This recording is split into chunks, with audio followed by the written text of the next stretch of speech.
attack your goal like your life depends on it. ஒரு விஷயத்தை நம்ம நடத்திக்கணும்னு முடிவு பண்ணிட்டோம்னா டோன்ட் கிவ் அப்.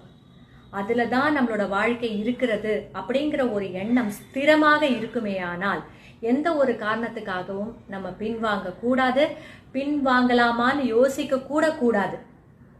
அந்த ஒரு டிட்டர்மினேஷன் இருந்தால் மட்டும்தான் நமக்கு வேணுங்கிறது நமக்கு கிடைக்கும். பட் இதில் இன்னொரு விஷயம் என்னன்னா, இந்த ஒரு ப்ராசஸில் நம்ம யாரையும் ஹர்ட் பண்ண வேண்டாம், யாருக்கும் துரோகம் பண்ண வேண்டாம், யாரையும் ஏமாற்ற வேண்டாம், அதெல்லாம் எதுவுமே இல்லை. நம்மளோட குறிக்கோள் ஸ்ட்ரெயிட்டாக எனக்கு அது வேணும், I have to achieve it அப்படின்னு நினச்சி அதை நோக்கி நம்மளோட செயல்பாடுகள், நம்மளுடைய முயற்சிகள், நம்மளுடைய தேடல்கள் எல்லாமே இருந்துகிட்டே இருக்கணும். அப்படி இருந்ததுன்னா யாருமே நாம் ஜெயிக்கிறதையோ நாம் அச்சீவ் பண்ணுறதையோ தடுக்கவே முடியாது. Keep that in mind and keep on working towards it. Good luck.